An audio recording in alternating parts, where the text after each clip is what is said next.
बिस्मिल्लाहिर्रहमानिर्रहीम। अस्सलामुअलैकुम एवरीवन। कैसे हैं सब? उम्मीद है सब खैरियत से होंगे। तो माय डियर स्टूडेंट, आज हमारा 9th क्लास बायोलॉजी में चैप्टर नंबर 4 का लेक्चर नंबर 8 है, जिसमें आज हमने डिस्कस करना है दो सेलुलर स्ट्रक्चर को, प्लास्टिड्स एंड एंडोप्लाज्मिक रेटिक्यूलम को। सबसे पहले हम देखते हैं कि प्लास्टिड्स क्या होते हैं। स्टूडेंट, प्लास्टिड सेलुलर स्ट्रक्चर्स होते हैं जो कि कहाँ मौजूद होते हैं। स्टूडेंट, ये प्लांट के सेल्स में भी मौजूद होते हैं और फोटोसिंथेटिक प्रोटिस्ट के सेल्स में भी मौजूद होते हैं। स्टूडेंट, सबसे पहले प्लास्टिड की हेडिंग देखिए, आपने क्या लिखना है कि they are cellular structure. Cellular structure लिखने के बाद आपने क्या हेडिंग देनी है? प्रेजेंट। ठीक है, प्रेजेंट इनकी हेडिंग देखिए। फिर आपने क्या लिखना है कि plastids are present in the cells of plants and photosynthetic protist. और फोटोसिंथेटिक प्रोटिस्ट को क्या कहा जाता है? फोटोसिंथेटिक प्रोटिस्ट को एलजे कहा जाता है। स्टूडेंट, प्लास्टिड क्या, सबसे पहले आपने क्या लिखना है कि plastids are cellular structure. Then आपने इनकी प्रेजेंस लिखनी है कि कहाँ मौजूद होते हैं। तो प्लास्टिड किन के सेल्स में मौजूद होते हैं? प्लास्टिड प्लांट के सेल्स में भी मौजूद होते हैं और एलजे के सेल्स में भी मौजूद होते हैं। इसके अलावा सराउंड की बात की जाए तो ये किसने इन्हें सराउंड किया होता है? प्लास्टिड किन किन से बाउंड हुए होते हैं? तो जो प्लास्टिड होते हैं, डबल मेम्ब्रेन ने इन्हें सराउंड किया होता है, डबल मेम्ब्रेन ने इन्हें बाउंड किया होता है। स्टूडेंट, और माइटोकॉन्ड्रिया की तरह प्लास्टिड के पास भी अपना डीएनए मौजूद होता है। स्टूडेंट, माइटोकॉन्ड्रिया को किस चीज ने सराउंड किया होता है? डबल मेम्ब्रेन ने सराउंड किया होता है। और इसी तरह जो प्लास्टिड होते हैं उनको भी एक डबल मेम्ब्रेन ने सराउंड किया होता है और उनके पास भी अपना डीएनए मौजूद होता है। स्टूडेंट, सराउंड बाय हेडिंग देखिए, आपने फिर क्या लिखना है कि like mitochondria plastids are also surrounded by a double membrane and contain their own DNA. Move करते हैं नेक्स्ट स्लाइड की तरफ। वो देखते हैं टाइप्स ऑफ प्लास्टिड। प्लास्टिड की कितनी टाइप्स हैं? स्टूडेंट, प्लास्टिक की मुख्तलिफ टाइप्स होती हैं। जो आज हमने डिस्कस करनी है वो 3 हैं। नंबर 1 पे है क्लोरोप्लास्ट, नंबर 2 पे है क्रोमोप्लास्ट और नंबर 3 पे है लीकोप्लास्ट। स्टूडेंट, प्लास्टिक की हमने कितनी टाइप्स आज डिस्कस करनी है? 3 टाइप्स डिस्कस करनी है। और कौन कौन सी टाइप्स डिस्कस करनी है? Chloroplast, chromoplast and leucoplast. सबसे पहले है क्लोरोप्लास्ट। स्टूडेंट, क्लोरोप्लास्ट के बारे में सबसे पहला क्वेश्चन ये है कि अगर स्टूडेंट आपसे शॉर्ट क्वेश्चन में ये बात पूछी जाए कि why chloroplast use light energy. Student, why chloroplast light energy का यूज क्यों करते हैं? आप में से किसी के जहन में भी इस क्वेश्चन का आंसर है कि क्लोरोप्लास्ट लाइट एनर्जी का इस्तेमाल क्यों करते हैं?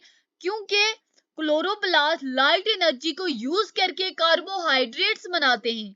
स्टूडेंट, क्लोरोप्लास्ट लाइट एनर्जी को यूज करके कौन सा प्रोडक्ट बनाते हैं? कार्बोहाइड्रेट्स बनाते हैं। और ये कार्बोहाइड्रेट वो कौन से प्रोडक्ट से बनाते हैं? कार्बन डाइऑक्साइड और वाटर से बनाते हैं। स्टूडेंट, क्लोरोप्लास्ट लाइट एनर्जी का यूज करके क्या बनाते हैं? कार्बोहाइड्रेट बनाते हैं। और किन से बनाते हैं? कार्बन डाइऑक्साइड से बनाते हैं और वाटर से बनाते हैं। यानी कि मैंने जैसे कि अभी मैं थोड़ी सी झिझक गई थी। स्टूडेंट, कार्बन डाइऑक्साइड और वाटर क्या हैं? ये मॉलिक्यूल्स हैं। स्टूडेंट, क्या हैं ये? मॉलिक्यूल्स हैं। और इन मॉलिक्यूल्स से मिलके क्या बनते हैं? कार्बोहाइड्रेट्स बनते हैं। स्टूडेंट, और ये कार्बोहाइड्रेट कब बनेगा? जब लाइट एनर्जी मौजूद होगी। इसी वजह से कहा जाता है कि क्लोरोप्लास्ट लाइट एनर्जी का यूज कब करते हैं? जब वो कार्बोहाइड्रेट बनाते हैं। और कार्बोहाइड्रेट किन चीजों से, किन मॉलिक्यूल से बनाए जाते हैं? कार्बन डाइऑक्साइड से बनाए जाते हैं और वाटर से बनाए जाते हैं। थाइलोकाइड्स क्या होते हैं? स्टूडेंट, क्लोरोप्लास्ट फ्लैटेंड सैक्स पे मुश्तमिल होते हैं। और उन फ्लैटेंड सैक्स को क्या कहा जाता है? उन फ्लैटेंड सैक्स को थाइलोकाइड्स कहा जाता है। स्ट्रोमा किसे कहते हैं? स्टूडेंट, स्ट्रोमा जो होते हैं इनर फ्लूइड में, जो थाइलोकाइड्स होते हैं वो इनर फ्लूइड में एक ग्रुप्स बनाते हैं। क्या बनाते हैं? थाइलोकाइड्स इनर फ्लूइड में ग्रुप्स बनाते हैं। और उन ग्रुप्स को क्या कहा जाता है? उन ग्रुप्स को स्ट्रोमा कहा जाता है। उन ग्रुप्स को क्या कहा जाता है? स्ट्रोमा कहा जाता है। स्टूडेंट थाइलोकाइड में groups in the inner fluid like stroma. Move करते हैं नेक्स्ट स्लाइड की तरफ। ग्रेना क्या होते हैं? थाइलोकाइड का जो ग्रुप होगा, थाइलोकाइड के ग्रुप को क्या कहा जाएगा? ग्रेना कहा जाएगा। स्टूडेंट क्लोरोफिल क्या होता है? थाइलोकाइड के पास एक ग्रीन पिगमेंट होता है। स्टूडेंट थाइलोकाइड एक ग्रीन पिगमेंट पे मुश्तमिल होता है और उस ग्रीन पिगमेंट को क्या कहा जाता है? उस ग्रीन पिगमेंट को क्लोरोफिल कहा जाता है। उसके बाद जो क्लोरोप्लास्ट कैसे बनते हैं, क्लोरोप्लास्ट की कंपोजिशन कैसे होती है, क्लोरोप्लास्ट कैसे वजूद में आते हैं? तो प्री एग्जिस्टिंग क्लोरोप्लास्ट जब जो ऑलरेडी मौजूद होते हैं, उन प्री एग्जिस्टिंग क्लोरोप्लास्ट की जब डिवीजन होती है तो उन प्री एग्जिस्टिंग क्लोरोप्लास्ट की डिवीजन के नतीजे में न्यू क्लोरोप्लास्ट बनते हैं। सबसे पहली बात मैंने आपको क्या बताई कि grana, the group of thylakoids are called grana, singular granum. Chlorophyll क्या होते हैं? थाइलोकाइड्स contain the green pigment called chlorophyll. Chloroplasts are made by the division of pre-existing chloroplast. उसके बाद है क्रोमोप्लास्ट। ये हमारी प्लास्टिड की सेकंड टाइप है जो हमने डिस्कस करनी है। क्रोमोप्लास्ट प्लास्टिड होते हैं जो कि कलरफुल पिगमेंट पे मुश्तमिल होते हैं।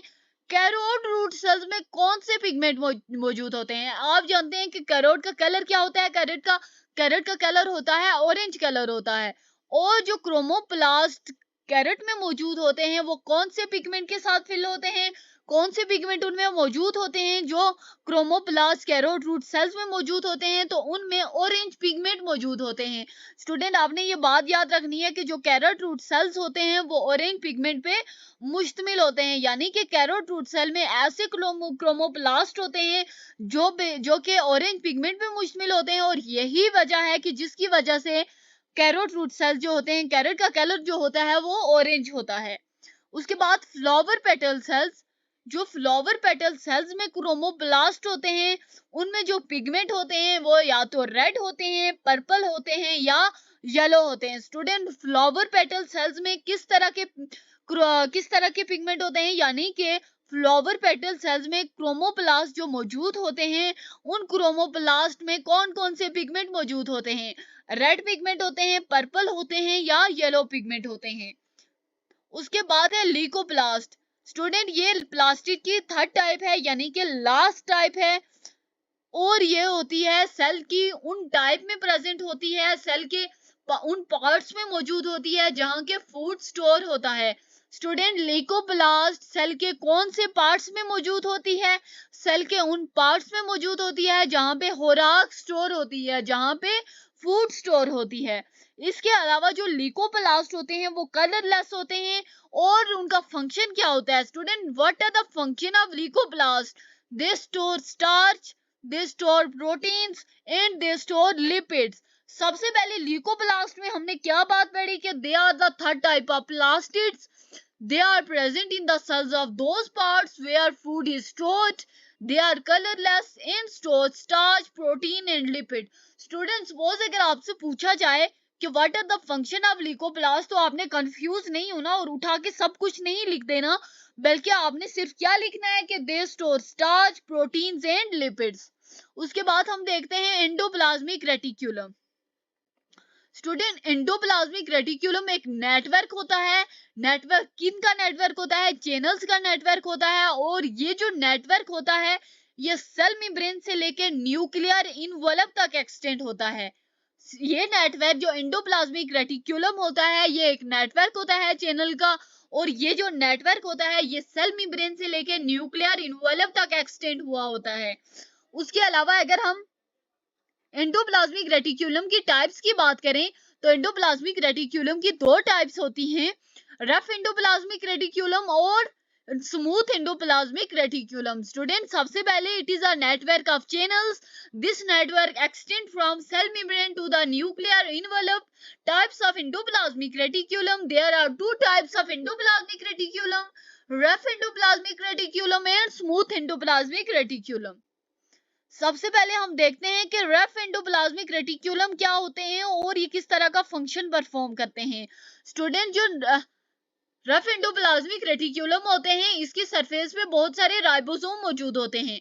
स्टूडेंट रफ एंडोप्लाज्मिक रेटिक्यूलम की सरफेस पे राइबोसोम के मौजूद होने का मतलब क्या है? क्योंकि ये प्रोटीन सिंथेसिस में इन्वॉल्व होते हैं। क्वेश्चन क्या है स्टूडेंट के आर यानी कि रफ एंडोप्लाज्मिक रेटिक्यूलम रफ क्यों नजर आते हैं स्टूडेंट?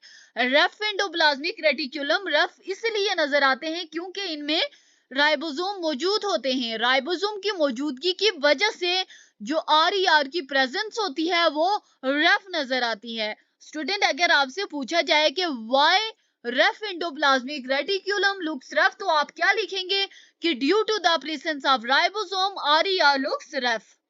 रोल क्या होता है इनका कि जो आर होते हैं रफ एंडोप्लाज्मिक रेटिक्यूलम होते हैं, ये प्रोटीन सिंथेसिस में मेजर रोल प्ले करते हैं। क्या करते हैं? आर का क्या फंक्शन है? रफ एंडोप्लाज्मिक रेटिक्यूलम जो होते हैं प्रोटीन सिंथेसिस में मेजर रोल प्ले करते हैं। उसके बाद है smooth endoplasmic reticulum. Student rough endoplasmic reticulum की एक बात याद रखनी है कि इनमें राइबोसोम मौजूद होते हैं, इसी वजह से इनकी जो प्रेजेंस होती है वो हमें रफ नजर आती है, ये सख्त नजर आते हैं और ये जो होते हैं ये प्रोटीन सिंथेसिस में इन्वॉल्व होते हैं। अब हम देखते हैं कि स्मूथ एंडोप्लाज्मिक रेटिक्यूलम क्या होते हैं। स्टूडेंट स्मूथ एंडोप्लाज्मिक रेटिक्यूलम में राइबोसोम्स नहीं होते।